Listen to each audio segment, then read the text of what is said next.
nito si Dan Fernandez, oh. Sabi niya, ito, verbatim quote to. Maiksi lang po ito. Please bear with me.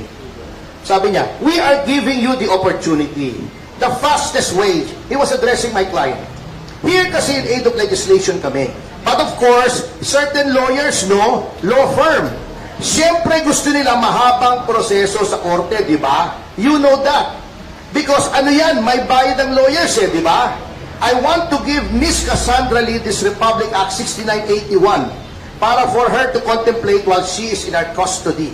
Kasi, basahin mo mabuti ito. We are helping you. Huwag kang maniwala sa lawyer mo. I mean, let's face it. They want to prolong your cases. Why? Of course, we know that. Kaya si Atty. Topacio, alam mo naman si Atty. Topacio. So now, it's our time to get even. Can you imagine using the legislative bully pulpit to get even?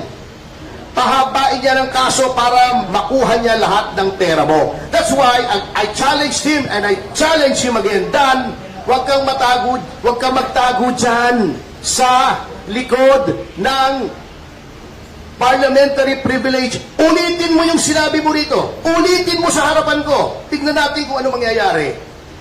Ito wag eh. Ayaw magsalita pag nasa labas. Nagtatago doon sa privilege niya. Oh. I challenge him again. Dan, harapan. Sige, sabihin mo sa harap ko yan. Huwag ka naman matakot sa akin. Ang liit-liit ko. May problema pa yung tuhod ko.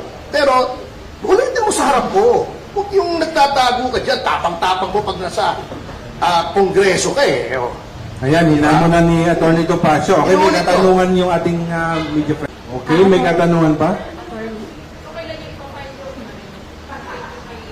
It's on its way. Ito ay, kasi kailangan ito, padalan pa yung tanggapan ni Congressman Fernandez bago i-file sa Ethics Committee. But pinirmahan ko na to, nanotaryohan ko na, pinapasok ko yung in-house notary namin ng alas 8 ng umaga para pag pinirmahan ko, masumpaan ko, and then, he is the one on his way, Attorney Rafael Antonio Andrada, will be the one to file this. Hindi naman po kailangan personal ako mag-file.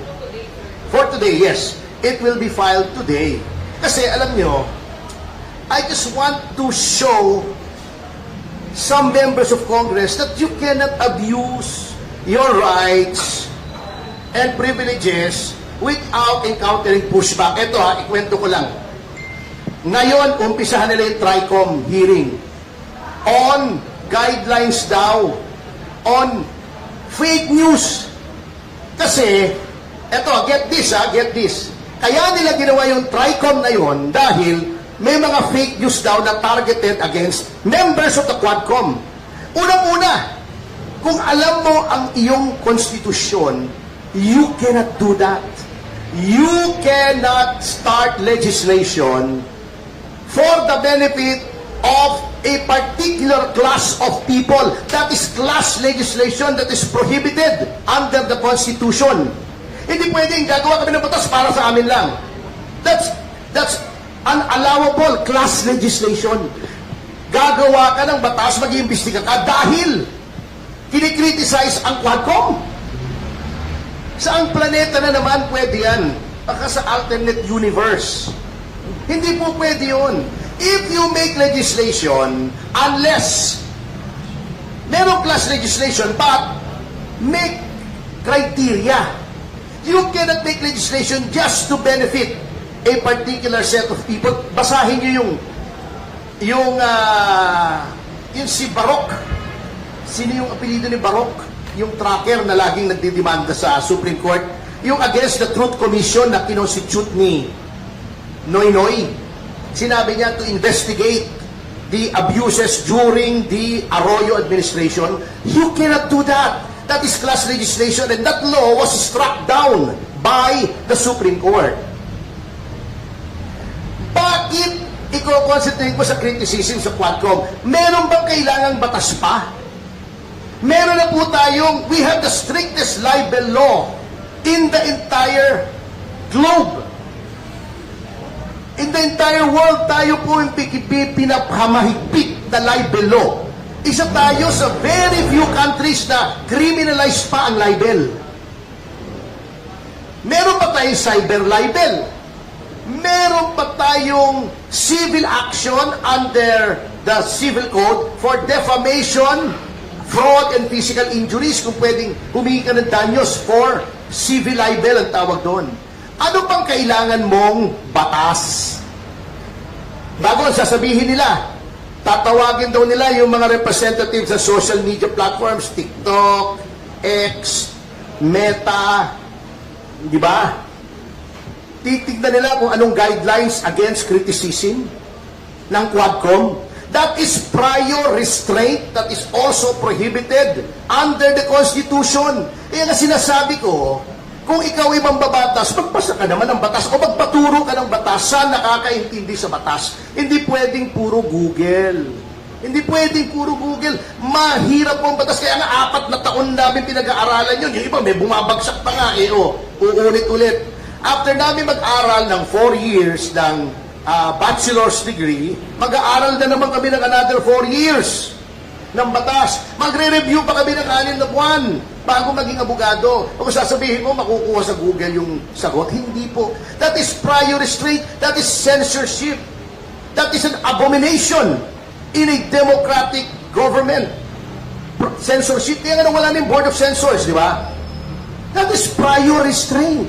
Hindi mo pwedeng gawin yun. Ngayon, uubusin mo na naman yung pera ng gobyerno. Paglalagay ka na naman ng batas na useless, na pagdating sa Korte Suprema, i-strike down for being unconstitutional. Yung EJK nila, anong lumabas?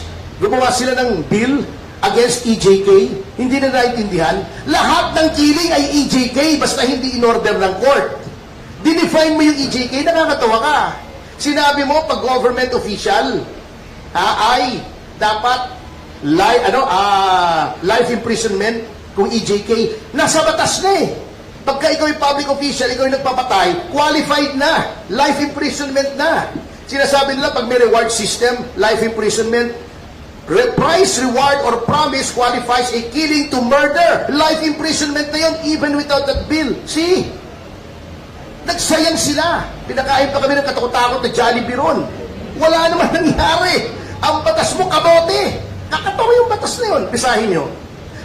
There is nothing in that bill, hindi pa pala batas, there's nothing in that bill that does not already exist in our system of laws. Wala. Kasi nga, sa Google nag-aral ng batas. Hindi pwede yung nagte-text, yung communicate, katulad ng ginagawa nila kay Grijaldo. Because, you're polluting the witness. You should not do that. Talagang brazen eh. You know why?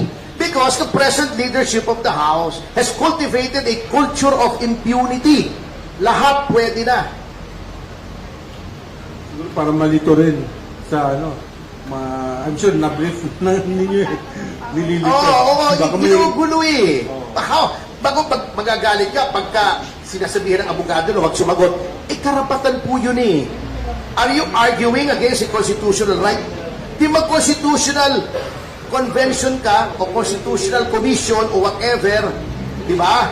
At tanggalin mo yung provisions of Bill of Rights ng right to counsel sa legislative inquiries. Tapos, but as long as that provision is standing there, every lawyer should defend that provision. Lawyer po Ignacio sa Attorney Topacio filed an ethics complaint against for conduct unbecoming and violations daw po sa rights of witnesses as yung mga improper remarks niyo po against Attorney Topacio. Well, karapatan po niya yan. Pabigyan po natin at ihir naman po sa Kongreso. Pero kayo sir, pinaninindigan niyo na. Like, kasi bakit kaya kayo lang yung nag-file ng complaint eh, hindi ba rin naman mga co-chair? Ito po, documented muna, no? Hindi ko naman nababasa yung complete evidence lang na natinig yan. So, tinapuna natin. Wala namang problema dyan, iharapin natin. But you stand by your wala kang ginawang violation. Kung may violation tayo, di pag-decision na po. Ano kasi po yun? Iharapin natin lahat yan. Okay? Alright, thank you.